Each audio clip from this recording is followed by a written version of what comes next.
Hi, hello everyone. Welcome back to our Sandhya's channel.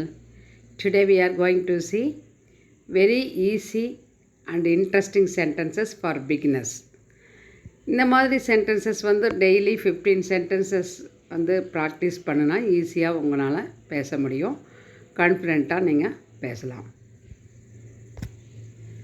இது வரைக்கும் நீங்கள் சப்ஸ்கிரைப் பண்ணாமல் இருந்தால் please subscribe to our channel, our Sandhya's channel. Learn well and talk well. Now let's get started the class.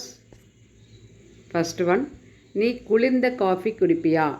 Cold coffee அதுதான் இப்போ எல்லாம் அதிகமாக குடிக்கிறாங்க இல்லைங்களா? அப்போ கோல்டு காஃபி நீ குடிப்பியான்னு ஒருத்தர் பார்த்து கேட்டால் எப்படி கேட்கலாம்? To you drink cold coffee? உனக்கு பிடிக்குமா அப்படின்னு கேட்டால் to you like cold coffee. நீ குடிப்பியா அப்படின்னா to you drink cold coffee அப்படி கேட்கலாம். அடுத்தது, இல்லை எனக்கு வேண்டாம் அப்படின்னு சொல்கிறோன்னா, ஏதாவது ஒரு ஃபுட்டு இது சாப்பிட்றியா, இது எடுத்துக்கோ அப்படின்னா இல்லை எனக்கு வேண்டாம் அப்படின்னு சொல்லும்போது நோ ஐ டோன்ட் வாண்ட் அப்படி சொல்லலாம். அல்லது சாரி ஐ டோன்ட் வாண்ட் அப்படின்னு சொல்லலாம். நெக்ஸ்ட் ஒன், டீ ரொம்ப சூடாக இருக்குது, ஏன் டீ குடிக்காமல் அப்படி வச்சுக்கிறீங்க, குடிங்க அப்படிங்கும்போது டீ ரொம்ப சூடாக இருக்குது. Tea is very hot. Tea is very hot, so hot அப்படி சொல்லலாம். தோசையை திருப்பி போடு அப்படிங்கும்போது ஃப்ளிப் த தோசா, ஃப்ளிப் த தோசா அப்படி சொல்லலாம். நீ எவ்வளவு சாப்பிட்ட? போதுன்னு சொல்கிறாங்க. ஃப்ரெண்ட்ஸ் எல்லாம் சேர்ந்து ஹோட்டல் போனால், ஒரு ரெஸ்டாரண்ட் போகும்போது எனக்கு போதுன்னா எவ்வளோ சாப்பிட்ட, ஒன்றுமே சாப்பிட்லையே நீங்கள் அப்படி கேட்கும்போது how much did you eat, how much did you eat அப்படி கேட்கலாம். நெக்ஸ்ட்டு, சில பேர் நான்வெஜ் சாப்பிடுவாங்க, சில பேர் சாப்பிட மாட்டாங்க. கம்பல் பண்ணி சாப்பிட வைக்கிறாங்கன்னு வச்சுக்கோங்களேன். ரேராக தான் அவங்க சாப்பிடுவாங்க. ஆனால் கம்பல் பண்ணி சாப்பிட வச்சா அப்போது அவங்க அரை மனுஷாக தான் சாப்பிடுவாங்க, இன்ட்ரெஸ்ட்டாக சாப்பிட மாட்டாங்க இல்லைங்களா? அப்போ எப்படி சொல்லலாம்? நான் அரை மனுஷாக நான்வெஜ் சாப்பிட்டேன் அப்படின்னு சொல்கிறாங்க. I ate non veg half heartedly, I ate non veg half heartedly அப்படி சொல்லலாம். ஹாஃப் ஹார்ட்டட்லினா அரை மனுஷா அப்படின்னு அர்த்தம்.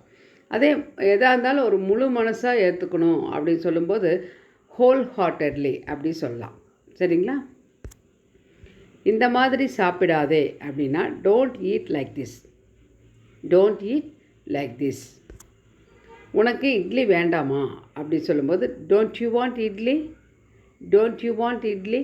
அதே இட்லி வேணுமான்னு கேட்கும்போது டூ யூ வாண்ட் இட்லி அப்படி கேட்டுக்கலாம். நெக்ஸ்ட்டு, இன்றைக்கி நைட்டு நாங்கள் வெளியே சாப்பிட போகிறோம் அப்படின்னு சொல்கிறாங்க. அப்போ எப்படி சொல்லலாம்? Tonight we dine out, tonight we dine out அப்படி சொல்லலாம்.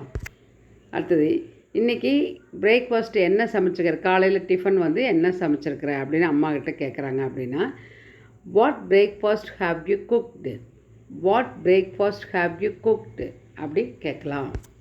நெக்ஸ்ட்டு, சில ஃபுட்டெல்லாம் நம்ம பார்க்கும்போது ஒரு பிக்கிள்ஸ் எல்லாம் செய்யும்போது வேறு ஏதாவது ஒரு ஸ்வீட்டு பிடிச்ச ஃபேவரட் ஸ்வீட்டு, ஒரு ஸ்பைஸியாக இருக்கக்கூடியதெல்லாம் பார்க்கும்போது மவுத் வாட்டரிங்காக இருக்கும் இல்லைங்களா? அப்போ சொல்கிறாங்க இதன் சுவர் நாக்கில் எச்சி ஊறுறது அப்படிங்கும்போது it's mouth watering, it's mouth watering அப்படி சொல்லலாம். நெக்ஸ்ட்டு, உணவை வீணாக்காதே. சில பேர் பிடிக்காதையும் லஞ்ச் பாக்ஸில் கொண்டு வந்துட்டு அதையே கொட்டுவாங்க இல்லைங்களா? அந்த மாதிரி ஃபுட்டை வேஸ்ட் பண்ணக்கூடாது. Should not waste food, should not waste food அப்படி சொல்லலாம். நெக்ஸ்ட்டு, தயவுசெய்து காரத்தை குறைச்சிக்கோ. ரொம்ப காரமாக சாப்பிடுவாங்க சில பேர், அதனால் அது ஹெல்த் இஷ்யூஸ் நிறையா இருக்குது. அதுக்காக சொல்லும்போது please reduce spicy items. Please காரமே சாப்பிடாதேன்னு சொல்ல முடியாது, குறைச்சிக்கோன்னு தான் சொல்ல முடியும் இல்லைங்களா? ப்ளீஸ் ரெடியூஸ் ஸ்பைசி ஐட்டம்ஸ் அப்படி சொல்லலாம். ஏன் நீ ஒழுங்காகவே சாப்பிடல அப்படின்னு ஒருத்தர் பார்த்து கேட்குறோம். பாதி சாப்பிடாம எந்திரிச்சு போயிடுவாங்க இல்லைங்களா? நீ ஏன் ஒழுங்காகவே சாப்பிடல அப்படிங்கும்போது why didn't you eat properly, why didn't you eat properly அப்படி கேட்கலாம். காய்கறி அதிகமாக சாப்பிடு, காய்கறியெல்லாம் அதிகமாக எடுத்துக்கோ அப்படி சொல்கிறாங்க. பழங்கள் அந்த மாதிரி salad, veg salad, fruit salad இது மாதிரி. இப்போது வெயில் அதிகமாக இருக்கிறதுனால ஃப்ரூட்ஸ் அதிகமாக எடுத்துக்கணும் அப்படி சொல்லும்போது ஹாவ் மோர் ஃப்ரூட்ஸ் அப்படி சொல்லலாம். இந்த இடத்துல காய்கறி அதிகமாக சாப்பிடும்போது have more veggies, have more veggies அப்படி சொல்லலாம். I think this class will be very useful to you for practice and daily life usage sentences. This will help you to talk in English very well.